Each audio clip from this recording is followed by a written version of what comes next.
साल की बेस्ट कहानी का अवार्ड लेते ही पूरा हाल तालियों से गूंज उठा था। विजयी लेखिका अरुंधति ने मंच पर आकर शुक्रिया अदा किया और अपनी कहानी के बारे में बताना शुरू किया। इस कहानी में एक ऐसी खूबसूरत व हसीन लड़की है जो अपने पति को एक महिला के साथ जिस्मानी संबंध बनाते देख लेती है और पति से इस बात की शिकायत करने पर उसके पति के कानों पर जूं तक नहीं रेंगती, बल्कि वह और भी बेशर्म व बेखौफ हो जाता है। और अब तो वह खुलेआम दूसरी औरत को घर में भी लाने लगता है। मेरी नायिका दूसरी भारतीय नारियों की तरह इस घटना से रोती नहीं टूटती नहीं, बल्कि अपने पति को सबक सिखाती है। अगर उसका शादीशुदा पति किसी औरत से शारीरिक संबंध बनाता है तो उसे भी पूरा हक है कि वह अपने पति से तलाक ले और अपनी शर्तों पर जिंदगी जिए। उद्धरण चिन्ह। अरुंधति ने कहना जारी रखा, मेरी कहानी की नायिका अपने पति की बेवफाई से दुखी है। बदला लेने के लिए वह एक के बाद एक 4 नौजवानों से दोस्ती कर लेती है। उनमें से 2 नौजवान शादीशुदा हैं, जो अपनी शादीशुदा जिंदगी से परेशान हैं, जबकि 2 लड़के कुंवारे हैं। और देखिए कि मेरी नायिका मर्दों की कामुक सोच को पहचान कर उन सब को एक साथ कैसे हैंडल करती है। हंसिका, मैं कब से तुम्हारा इंतजार कर रहा हूँ, तुम अभी तक पहुंची क्यों नहीं? शेखर ने फोन पर परेशान आवाज में हंसिका से कहा। ओह, आई एम सो सॉरी, मैं तुम्हें बता नहीं पाए, आज कंपनी के काम से ऑफिस में ही देर हो जाएगी मुझे। पर मैंने तो आज शाम का पूरा मूड बना लिया था। शेखर परेशान हो उठा था। कोई बात नहीं, तुम अपना मूड बनाए रखो, मैं तुम्हारी कल की शाम हसीन बना दूंगी, हंसिका ने फोन पर शेखर को दिलासा देते हुए कहा। किससे बात कर रही हो?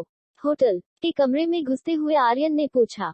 कोई नहीं, बस एक सहेली थी। साफ साफ क्यों नहीं कहती कि वह बेचारा भी मेरी तरह ही तुम्हारे हुस्न की गर्मी का सताया हुआ आशिक है।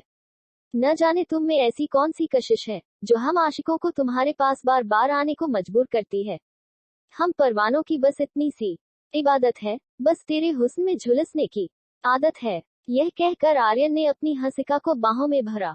हंसिका उसके आगोश में सिमटती चली गई। कुछ देर बाद कमरे में सिसकारियां गूंजने लगी थीं। हंसिका और आर्यन एक दूसरे के जिस्म में समा गए थे। जब दोनों का जोश ठंडा हुआ, तब हंसिका ने आर्यन के सीने पर सिर रखा और उससे पूछने लगी, तुम्हारी बीवी तो मुझसे भी ज्यादा खूबसूरत है, फिर भी तुम मेरे आगे पीछे क्यों डोलते रहते हो? आर्यन ने अपनी बीवी का जिक्र आते ही बुरा सा मुंह बनाया और कहने लगा, कहावत है कि मर्द के दिल का रास्ता उसके पेट से होकर जाता है, पर मेरे लिए मेरे दिल तक आने का रास्ता इस बेड से होकर जाता है। मुझे सेक्स में थोड़ा पावर और हीट गेन चाहिए, पर वह बेड पर किसी जिंदा लाश की तरह पड़ी रहती है। तो क्या तुम्हें बिस्तर पर एक एथलीट की जरूरत है? हंसिका ने उसको बीच में रोकते हुए कहा। नहीं, पर मर्द और औरत के रिश्तों के लिए एक अच्छी सेक्स लाइफ बहुत जरूरी होती है। यह बात तो तुम भी मानोगी ना? यह कहकर आर्यन ने इसका को चूम लिया। वैसे हंसिका इन मर्दों का वीडियो बनाना नहीं भूलती थी, क्या पता किस मोड़ पर काम आ जाए। हंसिका पूरी रात आर्यन के साथ गुजारने के बाद सुबह अपने ऑफिस गई और फिर पूरा दिन काम करने के बाद अपने फ्लैट पर जाने से पहले उसने ब्यूटी पार्लर जाना जरूरी समझा। ऑफिस की साथ ही माया भी उसके साथ थी। अरे हंसिका, अभी तूने 2 दिन पहले ही तो अपने बालों को स्ट्रेट कराया था, और आज फिर से इन्हें कलॉक क्यों करा रही है? माया ने पूछा। क्योंकि आज मेरी आकाश के साथ डेट है, मुस्कुराते हुए हंसिका ने कहा। आकाश के साथ? लेकिन तेरे बॉयफ्रेंड का नाम तो युवराज है, चौंक पड़ी थी माया। तुम नहीं समझोगी माया, अच्छा बताओ, इंद्रधनुष में कितने रंग होते हैं? हंसिका ने पूछा। और एक हफ्ते में कितने दिन? तो फिर बॉयफ्रेंड एक क्यों नहीं? अपने होंठों पर हल्की सी क्यों मुस्कुराहट लाते हुए हंसिका ने कहा। अरे तू क्या सच में 7 मान बैठी? 7 नहीं, बल्कि सिर्फ 4 बॉयफ्रेंड हैं मेरे। ओफो, तुझे समझना तो बहुत ही मुश्किल है। यह कहकर माया बाहर की ओर जाने लगी, तो हंसिका ने उसे अपने पास बुलाया और बोली, सुन तो देख, अजीब जरूर लग रहा होगा, पर आजादी से जीने का यही तो मजा है। चाहे जैसे रहो, कोई टोकने वाला नहीं, और जिंदगी में ऐश करो। पति के सहारे रहने व उसकी बेवफाई सहने में भला रखा ही क्या है? हंसिका का दर्द छलक आया था। उसने सिगरेट सुलगाई। माया ने सहमति में सिर हिला दिया। तकरीबन 5 फुट 9 इंच की शख्सियत के ऊंचे कद वाली हंसिका देखते ही बनती थी। गोरा रंग, पतला चेहरा और सुतवा नाक, इसके साथ उसके बाल कमर तक लहराते हुए हंसिका हफ्ते में कम से कम 3 दिन जिम भी जाती थी। हंसिका एक मॉडलिंग एजेंसी में काम करती थी, जो बेंगलुरु जैसे शहर में अच्छी आय का स्रोत था, और इसी पैसे के चलते हंसिका मनचाहे अंदाज से अपनी जिंदगी जी रही थी। जो दिखता है वही बिकता है के सिद्धांत को मानने वाली हंसिका अपनी जवानी का भरपूर दिखावा करना अच्छी तरह जानती थी। अपने अलग अलग बॉयफ्रेंड के साथ वह सेक्स करने में पीछे कभी नहीं हटती। अलग अलग दिनों में हंसिका के शारीरिक संबंध अलग अलग बॉयफ्रेंड से बनते।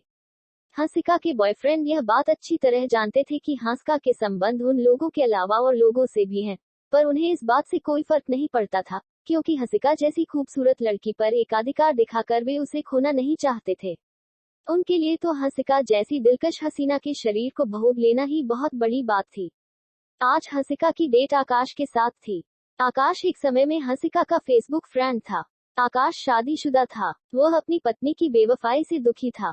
उसकी पत्नी का स्कूल के एक टीचर के साथ अफेयर था, जिसके बारे में उसे भनक लग गई थी और दुखी होकर खुदकुशी के बारे तक में सोचने लगा था।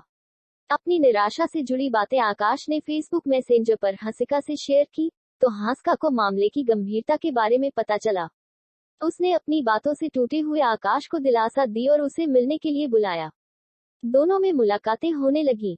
वहीं से आकाश पूरी तरह से हंसिका के रूप का दीवाना हो गया और हंसिका ने उसे भी अपनी देह का स्वाद चखाने में देर नहीं की। हंसिका अपने इन बॉयफ्रेंड को अच्छी तरह यूज करना जानती थी। कब किससे कितने पैसे की डिमांड करनी है, इसका अच्छी तरह ज्ञान था उसको। हंसिका अनचाहे पेट से बचने के लिए कॉन्डोम का इस्तेमाल एक अनिवार्य शर्त बना देती थी। पर इस बार पता नहीं किससे और कैसे चूक हुई कि हंसिका पेट से हो गई थी। अपने पेट से हो जाने की बात हंसिका ने किसी भी बॉयफ्रेंड को नहीं बताई। दिन बीतते रहे। अपनी बिजी लाइफस्टाइल के चलते जब हंसिका अपना पेट गिराने के लिए डॉक्टर के पास पहुंची, तो डॉक्टर ने यह कहकर बच्चा गिराने से मना कर दिया कि समय ज्यादा हो गया है, अब यह मुमकिन नहीं है, इसलिए आपको बच्चे को जन्म देना ही होगा। हंसिका ने सबसे पहले यह बात अपने एक पुराने बॉयफ्रेंड आर्यन से बताई। सुनो आर्यन यार, एक बड़ी प्रॉब्लम हो गई है। ऐसा भी क्या हो गया मेरी जान, जो तुम इतना ज्यादा घबरा कर बोल रही हो? आर्यन ने कहा, you know I am pregnant. Hansika ने हंस कर कहा, बधाई हो, मिठाई खिलाओ। आर्यन ने चुटकी ली। मजाक मत करो, मैं बहुत परेशान हूँ। हंसिका चिड़चिड़ा रही थी। अब तुम कोई दूध पीती बच्ची तो हो नहीं, जो तुम्हें बताना पड़ेगा कि अगर तुम शादी से पहले प्रेग्नेंट हो गई हो तो बच्चे को गिरवा दो। उद्धरण, तुम्हें क्या लगता है कि मैं डॉक्टर के पास नहीं गई थी? गई थी, पर डॉक्टर ने बच्चा गिराने से मना कर दिया। अब मुझे बच्चे को जन्म देना ही होगा। उद्धरण, ओह, तो यह बात है। आर्यन ने गहरी सांस छोड़ते हुए कहा और चुप हो गया। कुछ देर बाद आर्यन ने ही कहना शुरू किया, कोई बात नहीं, तुम फिक्र मत करो। अस्पताल का सारा खर्चा मैं देने को तैयार हूँ। पर क्या यह बच्चा हकीकत में मेरा ही है? ये कैसी बातें कर रहे हो आर्यन? क्या मतलब है तुम्हारा? मेरा मतलब है कि मेरे अलावा तुम्हारे पति का भी तो हो सकता है, आर्यन ने कहा, जबकि उसे अच्छी तरह पता था कि हंसिका अपने पति से अलग रह रही है और उसने पति से तलाक लेने का मुकदमा दायर कर रखा है। अगर भरोसा नहीं है तो बच्चे का डीएनए टेस्ट करवा लो।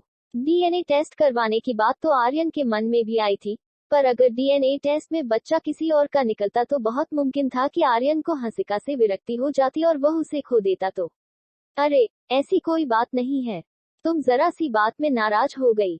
मैं तो मजाक कर रहा था, आर्यन ने बात बनाते हुए कहा। हंसिका के संबंध कई मर्दों से थे। सभी मर्द इस बात को अच्छी तरह से जानते भी थे। हंसिका जैसी चिड़िया किसी एक पिंजरे में बंद होकर नहीं रह सकती, पर वे सब हंसिका जैसी सेक्सी व दिलकश लड़की को छोड़ना नहीं चाहते थे। इसलिए वे सब उसकी तकरीबन हर बात मानते थे।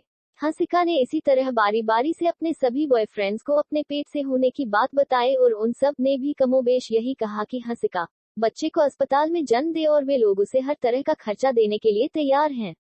जब अपने चारों बॉयफ्रेंड से हंसिका ने बात करके उनसे पैसे मिलने की बात कंफर्म कर ली, तब जाकर उसको सुकून मिला और वह अपने होने वाले बच्चे के भविष्य को लेकर आश्वस्त हो गई। मेरी नायिका हंसिका ने अपने ऑफिस से मैटरनिटी लीव ली और समय आने पर बच्चे को जन्म दिया। हंसिका अपने हर बॉयफ्रेंड को अलग अलग यही एहसास कराती रहती कि जैसे यह बच्चा उसका ही है और उन लोगों से अलग अलग बच्चे के पालन पोषण के लिए पैसे भी लेती रही। बाद में हंसिका के कुंवारे बॉयफ्रेंड्स की शादी भी हो गई और कुछ समय बाद बच्चे भी, पर उन प्रेमियों ने हंसिका व उसके बच्चे का ध्यान रखना नहीं छोड़ा। हंसिका के कई मर्दों से संबंध को दुष्चरित्रता इसलिए भी नहीं कहा जा सकता क्योंकि मर्दों के इस समाज में हासिका ने टिट फॉर टैट यानी जैसे को तैसा वाला आचरण दिखाकर एक नई मिसाल पेश की है। और फिर अगर एक औरत अपने पति की किसी भी तरह की बेवफाई के खिलाफ किसी भी तरह का सार्थक कदम उठाती है तो उसका स्वागत किया जाना चाहिए। और मुझे पता है कि इस समाज में हंसिका जैसी बहुत सी औरतें हैं जो पति की बेवफाई सह रही हैं, भले ही वे सब अपने मर्द के खिलाफ कुछ न कर पा रही हों, पर मेरी इस कहानी को पसंद कर उन्होंने इस साल की बेस्ट कहानी बनाकर हंसिका का साथ देने की मूक स्वीकृति तो दे ही दी है। हाल में लगातार तालियां बज रही थी हंसिका जैसी नायिका के लिए, पर यह बात केवल अरुंधति ही जानती थी कि हंसिका की यह कहानी किसी और की नहीं बल्कि उसकी अपनी ही है।